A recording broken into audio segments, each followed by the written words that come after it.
Good morning, class. Welcome to St. Peter School. This is your science class, and in previous class we were discussing about the we have started the chapter number two, that is plants and the structure and function. So all the students are requested to take out your books. Okay, so take out second chapter, that is plant structure and function. In last class, we have covered the topic of leaf. What are the types of leaf and what are the types of arrangement of veins on the leaf? We discussed that there are two types of arrangement. That one is parallel and one is reticulate. Okay.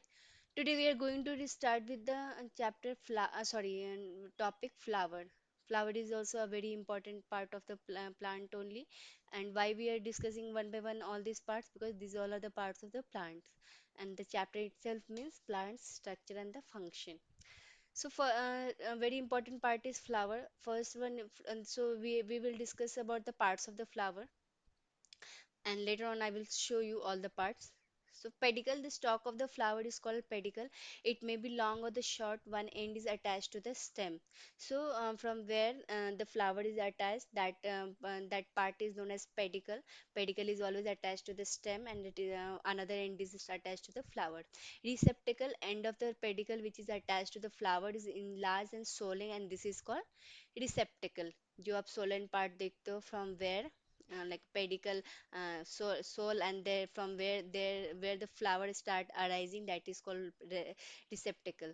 Calyx, the outermost hole of the flower, green in color and the protective in nature. The petals in the bud conditions are covered over by the calyx. So when calyx open, we got a flower. So what happened? Receptacle later on modified into calyx, and it used to cover the flower. When it opens, flowers come out. Corolla, corolla is the petals make the corolla. All the petals of the flower is known as corolla, and the petals may be colored or the white. Fifth one is androecium, and sixth one is gynosium. Androecium is the male part of the flower and gynosium is the female part of the flower. We all know that flower is the only part of the flower which helps in reproduction, and because why this is so, because flower bearing a both male part and female part of the plant, that is called androecium and gynosium. The male reproductive part of the flower, which is made up of stamens. Each stamen has anther and the filament. So um, what is the anther and filament? Anther and filament is nothing. It's a sorry. Each is okay. So androecium is what is the male part of the flower is known as stamen. Okay. So the male reproductive part of the flower, which is made up of stamens. Stamens has an anther and filament. You can see here. It's written here. This is called anther and this is called filament, and this whole part is known as stamen, and or you can say androecium part of the flower. Okay. These are an gynosium part of the flower. Gynosium part of the flower is made up of it is divided into three parts. First is style, stigma, and ovary. Okay, so each carpel, okay, like a stamen, it is known as carpel, and each carpel consists of a stigma is the centermost part. You will find the stigma, that is called stigma. And style, you can say here, you can see here this is stigma, this is stigma, this is style. Okay, this sorry, this stem part is known as style. This filament type part is known as stigma, and this the lowermost part of the style, there you will used to see the ovary is used to store in this part, that is called ovary, and together it is known as pistil. So like stamen, male part is known as stamen and female part is also known as pistil. Receptacle, this part is called receptacle. Peduncle, this is called peduncle. And sepal, this is called sepal or the calyx. Ovule with the embryo sac. So when you will dissect the ovary, you will see, and inside the ovary there is a ovule with the embryo sac. Okay. So this is female part of the flower. Female part of the flower is like located in the central part of the flower, and the females are surrounded with the male part, that is anther and filament, that is called stamen. Now pollination. What is pollination? You can see here calyx. What are types of calyx? In every flower you will see a different types of calyx is present. Okay, so this is called calyx. Sepal is not like a calyx, you can say, it is some in some plant it is present, in some plant it is not present. Okay, pollination. What is pollination? Pollination is the act of transferring pollen grains from the male anther of a flower to the female stigma. And the goal of the every living organism, including plants, is to create offspring for the next generation. Okay, so what is pollination? Pollination is a process by which pollen grain transfers from male anther to the female stigma.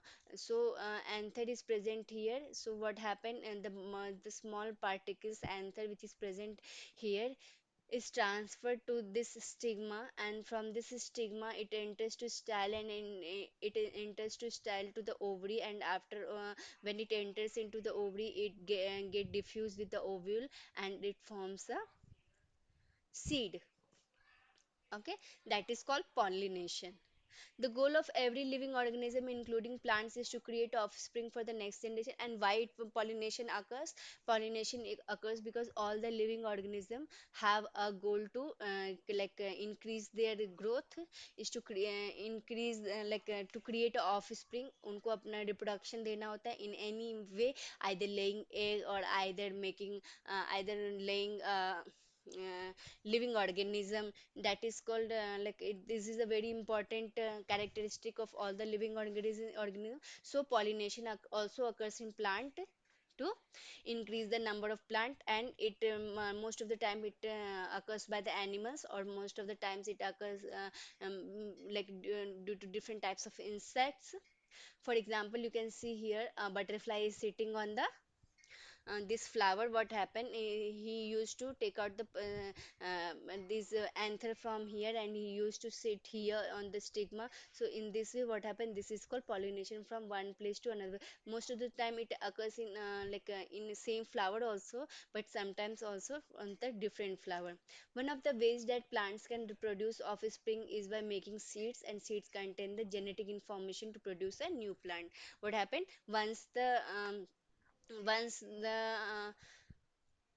anther diffuses with this ovary, and it forms a ovule or the embryo. It is the later on it modify into a seeds. And what the seed helps in detecting which part which plant will be comes out from this particular seed. So in this way seeds contains the genetic information to produce a new plant. Now, what is fertilization? Fertilization, flowering plants are generate pollen, ovules, seeds, and fruits. Fertilization in flowering plants happens through a process called pollination. And fertilization occurs when one of the sperm cells fuses with egg inside an ovule. After fertilization occurs, each ovule develops into a seed. The same thing which I already told you, fertilization is a process by which and anther falls on the stigma, and through stigma it transfers from the style and reach to the ovary, and there in ovary it diffuses with the egg of the plant, and it forms a new embryo. Later on this embryo develops into seed, and this whole process is known as fertilization, and the fertilization is only possible only after the pollination. Okay, each fruit has its own specific characteristic. Variation of fruits are with respect to their shape, color, taste, skin or shell, fleshy part, and the seed, etc. Fruits like cashew has its seed outside the fruit. Okay, what it's trying to say, all the seeds are having in the in different characteristics, specific characteristics. For example, fruits like cashew has its seed outside the fruit. Like cashew is a fruit, but it doesn't contain seed inside it. It contains seed outside of it. Okay, two types of seeds are found, dicotyledonous and monocotyledonous. Dicotyledonous seeds are those seeds which you dissect, you will get a two proper part, while monocot seeds are those seeds when you will dissect it, you are not going to get a two same part, it's only a single part. So to find this, you can do this experiment at your home. Soak the seeds of a pea, wheat, rice, jowar, groundnut in water for 3 to 4 hours. Press the seed with your finger and observe them. Which seeds get divided into two equal parts? Seeds which get divided into two equal parts are called dicotyledonous, and seeds which do not give into two equal parts are called monocotyledonous. So you can do this experiment at your home anytime. Most like you must have having a rice seed at your home, very common example. And also the pea seed you are having, dry pea seed. So you can soak both the seeds at your home, and after once it gets soaked, try to press it with your finger.